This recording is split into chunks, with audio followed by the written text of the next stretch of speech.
വർഗീയത പറഞ്ഞാൽ ആര് പറഞ്ഞാലും ഞങ്ങൾ ചോദ്യം ചെയ്യും. ആര് വർഗീയത പറഞ്ഞാലും ചോദ്യം ചെയ്യും. തെരഞ്ഞെടുപ്പ് കാലത്ത് പറഞ്ഞാലും ചോദ്യം ചെയ്യും. ചിലർ പറയും ഞങ്ങളുടെ കയ്യിൽ വോട്ട് ബാങ്ക് ഉണ്ട്. ഞാൻ പറഞ്ഞില്ലേ, ഭീഷണിപ്പെടുത്താൻ പറ്റും. വോട്ട് ബാങ്ക് ഉണ്ടെങ്കിൽ കയ്യിൽ വെച്ചാൽ മതിയിടോ എന്ന് പറയും. നമ്മള് വർഗീയത പറയാൻ ഒരാളും വരണ്ട. ജനങ്ങൾ സൗഹാർദ്ദത്തോടു കൂടി ജീവിക്കുന്ന ഒരു കേരളം, ആ കേരളമാണ് UDFന്റെ വാക്ക്. കൊച്ചി അതിന്റെ ഗതകാല പ്രതാപം തിരിച്ചു പിടിക്കാനുള്ള ഈ പോരാട്ടത്തിൽ നിങ്ങൾക്ക് കിട്ടിയിരിക്കുന്ന ഏറ്റവും മികച്ച സ്ഥാനാർത്ഥിയെ മികച്ച ഭൂരിപക്ഷത്തിൽ വിജയിപ്പിക്കണം എന്ന് അഭ്യർത്ഥിച്ചുകൊണ്ട് ഞാൻ ഈ കൺവെൻഷൻ ഉദ്ഘാടനം ചെയ്തതായി അറിയിക്കും. പ്രതിപക്ഷ നേതാവ് VD സതീശന്റെ വാക്കുകളാണ്. അദ്ദേഹം നൽകുന്ന മുന്നറിയിപ്പുണ്ട്. ആ മുന്നറിയിപ്പ് മറ്റാർക്കുമല്ല. അദ്ദേഹം കൊച്ചിയിലാണ് പ്രസംഗിക്കുന്നത്. മുഹമ്മദ് ഷിയാസ് എന്ന UDFന്റെ സ്ഥാനാർത്ഥി, കൊച്ചിയിൽ മത്സരിക്കുന്ന സ്ഥാനാർത്ഥി, അദ്ദേഹത്തിന്റെ തെരഞ്ഞെടുപ്പ് കൺവെൻഷൻ ഉദ്ഘാടനം ചെയ്തുകൊണ്ട് സംസാരിക്കുകയാണ് പ്രതിപക്ഷ നേതാവ് VD സതീശൻ. അതുകൊണ്ട് തന്നെ അദ്ദേഹം ആരെയാണ് ഉദ്ദേശിച്ചത്? സമ്മർദ്ദം ചെലുത്തേണ്ടതില്ല, വോട്ട് ബാങ്ക് ഉണ്ട് എന്ന് പറഞ്ഞ് ഭീഷണിപ്പെടുത്തേണ്ടതില്ല എന്ന് പറഞ്ഞത് ആരെയാണ്? മറ്റാരെയുമല്ല, ലത്തീൻ കത്തോലിക്ക സഭയെ തന്നെയാണ്. എന്തുകൊണ്ടാണ് ലത്തീൻ കത്തോലിക്ക സഭയ്ക്ക് ഇത്തരമൊരു മുന്നറിയിപ്പ് പ്രതിപക്ഷ നേതാവ് VD സതീശൻ നൽകുന്നത്? ലത്തീൻ കത്തോലിക്ക സഭ നേരത്തെ തന്നെ കോൺഗ്രസിന് മുന്നിൽ ഒരാവശ്യം ഉന്നയിച്ചിരുന്നു, കൊച്ചി സീറ്റ് സഭയ്ക്ക് നൽകണം എന്ന്. അതനുസരിച്ച് കോൺഗ്രസ് ഹൈക്കമാൻഡും കാര്യങ്ങൾ മുന്നോട്ട് നീക്കിയിരുന്നു. പ്രത്യേകിച്ച് KC വേണുഗോപാൽ ലത്തീൻ കത്തോലിക്ക സഭയ്ക്ക് നൽകിയില്ല എങ്കിലും ഒരു ക്രിസ്ത്യൻ സ്ഥാനാർത്ഥി വരട്ടെ എന്ന് ആഗ്രഹിച്ചിരുന്നു KC വേണുഗോപാൽ. അതിനുവേണ്ടിയുള്ള ശ്രമങ്ങൾ നടത്തുകയും ചെയ്തിരുന്നു.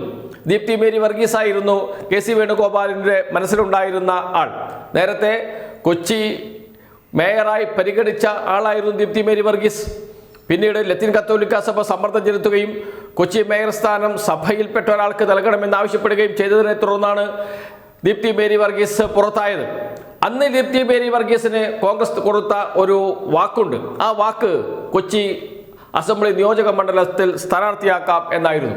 അതനുസരിച്ചാണ് KC വേണുഗോപാൽ സമ്മർദ്ദം ചെലുത്തിയത് ഹൈക്കമാൻഡിൽ. ദീപ്തി മേരി വർഗീസിന് സ്ഥാനാർത്ഥിത്വം നൽകണമെന്ന് ഏതാണ്ട് അംഗീകരിച്ചതുമാണ്. എന്നാൽ പ്രതിപക്ഷ നേതാവ് VD സതീശൻ പിടിവാശി പിടിച്ചു. പറ്റില്ല, ഒരു തരത്തിലും പറ്റില്ല. പെരുമ്പാവൂരിലോ അതല്ലെങ്കിൽ എറണാകുളം ജില്ലയിലെ മറ്റേത് മണ്ഡലത്തിലും വേണമെങ്കിലും മുഹമ്മദ് ഷിയാസിനെ മത്സരിപ്പിക്കാമായിരുന്നു. എന്നാൽ കൊച്ചിയിൽ തന്നെ മത്സരിപ്പിക്കണമെന്ന് വാശി പിടിച്ചത് പ്രതിപക്ഷ നേതാവ് VD സതീശനായിരുന്നു. അങ്ങനെയാണ് മുഹമ്മദ് ഷിയാസ് സ്ഥാനാർത്ഥിയായത്. അതിനെതിരെ വലിയ പ്രതിഷേധമുണ്ട് ലത്തീൻ കത്തോലിക്ക സഭയ്ക്ക്.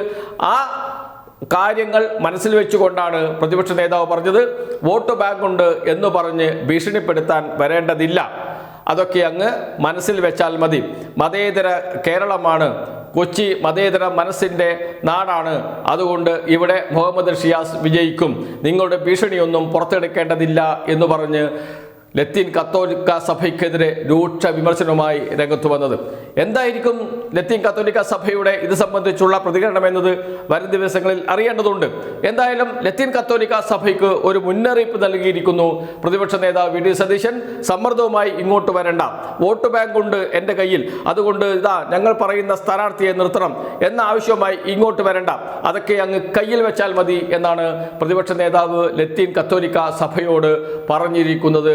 പ്രതികരണം ഉണ്ടാകുമോ ലത്തീൻ കത്തോലിക്ക സഭയുടെ ഭാഗത്തു നിന്ന് എന്നതാണ് ഇനി അറിയാനുള്ളത്.